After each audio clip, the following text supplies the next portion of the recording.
ஆன்மீக அருள் நேயர்கள் அனைவருக்கும் வணக்கம். இந்த நாள் இனிய நாளாக அமைய வாழ்த்துக்கள். ஏஎல்பி ஜோதிட ஆசிரியர் டாக்டர் சாந்தி தேவி ராஜேஷ்குமார்.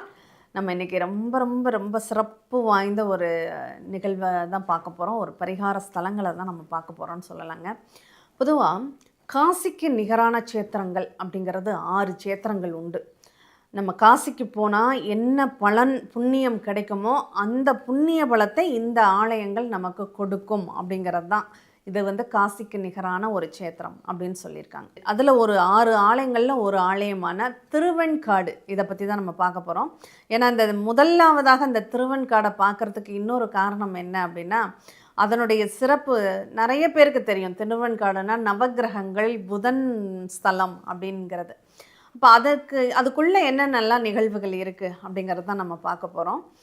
இந்த திருவெண்காடில் மூலவர் ஸ்வேதாரண்யேஸ்வரர் அப்படிங்கிறது மூலவருடைய திருநாமம்.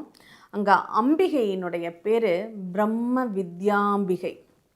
பாருங்கள் எவ்வளோ சிறப்பு வாய்ந்தது, பிரம்ம வித்யாம்பிகை. ஏன் புதனுக்குரிய ஸ்தலம்னு இப்போ தெரியுதா? பேரை வச்சு, அம்பிகையினுடைய பேரை வச்சு நம்மளால் புரிஞ்சுக்க முடியுதா? அந்த வித்யா அப்படிங்கிற அந்த கல்வி செல்வத்தை தரக்கூடிய அந்த புதனுடைய நிகழ்வு. அந்த புதன் பகவான் சிவனை வழிபட்ட ஸ்தலமாக இந்த ஸ்தலம் அப்படிங்கிறது விளங்குகிறது அப்படின்னு சொல்லலாம். அதே மாதிரி இந்த கோவிலில் இன்னும் சிறப்புகள் என்ன அப்படின்னா, இந்த சமயக்குறவர்கள்னு சொல்லக்கூடிய 4 பேரும், அப்பர், சுந்தரர், திருநாவுக்கரசர், மாணிக்கவாசகர் 4 பேரும் பாடல் பெற்ற ஒரு ஸ்தலமாக, ஈசனை வழிபட்ட ஸ்தலமாக, ஈசனை பற்றி பாடல் பெற்ற ஸ்தலமாக இந்த ஸ்தலம் விளங்குகிறது அப்படிங்கிறத சொல்லலாம். அப்போ எந்த அளவுக்கு அந்த ஆலயத்தில் சிறப்புகள் இருக்கும் அப்படிங்கிறத நம்ம யோசிச்சு பார்க்கணும்.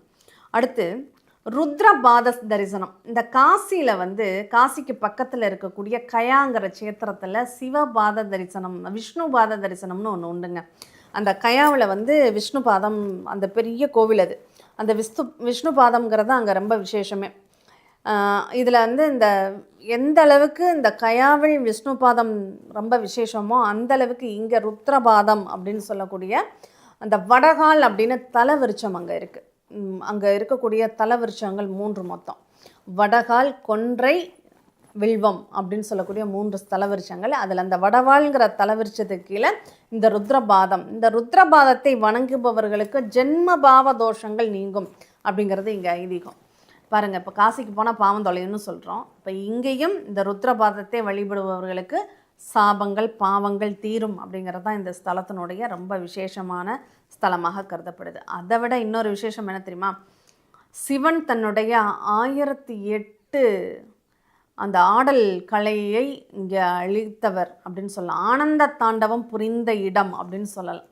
இந்த ஆனந்த தாண்டவம் அப்படிங்கிறது அவ்வளோ சந்தோஷமாக அவர் நடனம் ஆடும்போது அந்த சந்தோஷத்தின் வெளிப்பாடாக, அந்த ஆனந்த தாண்டவத்தின் வெளிப்பாடாக அவர் 3 கண்களில், முக்கண்களிலிருந்து சிந்திய நீர் அங்கே 3 தீர்த்தங்களாக மாறியது அப்படின்னு சொல்லியிருக்காங்க. வலது கண் சூரியன், இடது கண் சந்திரன், நெற்றிக்கண் அக்னி. இந்த 3 கண்ணிலிருந்து அந்த சிதறிய அந்த துளிகளே அங்கே சூரிய தீர்த்தம், சந்திர தீர்த்தம், அக்னி தீர்த்தம்னு 3 தீர்த்தங்களாக அங்கே உருவானது அப்படிங்கிற ஒரு நிலை, அந்த ஒரு வரலாறு அங்கே உண்டு அப்படின்னு சொல்லலாம்.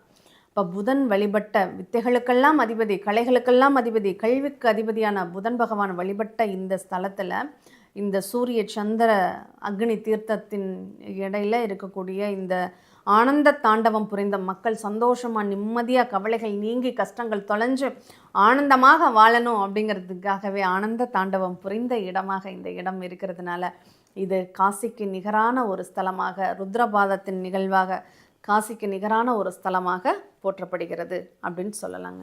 அதனால் இவ்வளோ ஒரு சிறப்புகள் வாய்ந்த இந்த திருவெண்காடு ஸ்தலத்தில் நம்ம நீராடி, நம்ம அந்த வேதாரண்யேஸ்வரரை, நம்ம ஆரண்யம் அப்படின்னா காடு, அந்த காடுகள் சூழ்ந்த இடங்களில் அமர்ந்திருக்கக்கூடிய அந்த பிரம்ம வித்யாம்பிகையையும் இந்த இறைவனையும் புதன் பகவானையும் எப்போதுமே நல்லா நினச்சிக்கோங்க. எந்த ஒரு ஆலயத்துக்கு போனாலும் அது என்னதான் சிறப்பு வாய்ந்த நவகிரக ஸ்தலமாகவே இருந்தாலும் நம்ம நேராக புதனை மட்டும் போய் வழிபடக்கூடாது. அங்கே மூலவரை வழிபட்டுட்டு அம்பாளை வழிபட்டதுக்கு அப்புறம்தான் நம்ம போய் அந்த ஆலயத்தின் சிறப்பு மூர்த்தியை நம்ம தரிசிக்கணும். அப்படிப்பட்ட இன்னொன்று சொன்னோன்னா, இந்த ஈசனுடைய 64 அவதார திருக்கோலங்களில் 43வது உள்ள வடிவம் வந்து அகோரமூர்த்தி வடிவம். இந்த அகோரமூர்த்தியை உருவாக்கின இடம் அப்படிங்கிறது இந்த இடம்தான். அதனால் இங்கே அகோரமூர்த்தி அப்படிங்கிறது அந்த கோபத்தை குறைத்து, எப்போதுமே அறிவாக இருக்கிறவங்க கோவப்படக்கூடாதுங்க. கோபம் இருக்கிற இடத்துல அறிவு வேலை செய்யாதுங்க. இதுதான் ஜோதிட தாற்பயமே. அப்போ இந்த கோபப்படுறவங்க இங்கே போய் இந்த ஸ்தலத்தில் இந்த புதனை வழிபாடு செய்யுங்க. அறிவு உங்களுக்கு மேம்படும். உங்கள் வாழ்க்கையில் நிச்சயமாக நல்ல ஒரு சூழ்நிலைகள் அப்படிங்கிறது அமையும். திட்டமிடல் கணித அறிவுங்கிறது புதனுக்கு உரியது. அப்போ ஒரு நல்ல திட்டமிடல் அப்படிங்கிறது இங்கே ஏற்படும். கம்ப்யூட்டர் சம்மந்தமானது, ஐடி சம்பந்தமானது, இன்ஃபர்மேஷன் டெக்னாலஜி சம்மந்தமானது, கணிதம் சம்மந்தமானது, கணக்கு வழக்குகள் தொடர்பானது, ஆடிட்டிங் தொடர்பான நிகழ்வுகள் எல்லாம் நீங்கள் படிக்கிறீங்களா? கட்டாயம் இந்த புதன் திருவெண்காடு ஸ்தலத்துக்கு போயிட்டு வாங்க. காசிக்கு போக முடியலையேங்கிற ஒரு ஏக்கம் இருப்பவர்கள் கட்டாயம் இந்த திருவெண்காட்டில் போய் அந்த ஈசனை வேதாரண்யேஸ்வரரையும் அங்கே பிரம்ம வித்யாம்பிகையையும் வழிபாடு பண்ணுங்கள். கண்டிப்பாக ருத்ரபாதத்தையும் நமஸ்காரம் பண்ணுங்கள். கண்டிப்பாக உங்கள் வாழ்க்கையில் நல்ல ஒரு மாற்றங்கள் அப்படிங்கிறது நிச்சயமாக ஏற்படும். மீண்டும் எதிர் நிகழ்வில் சந்திப்போம். நன்றி.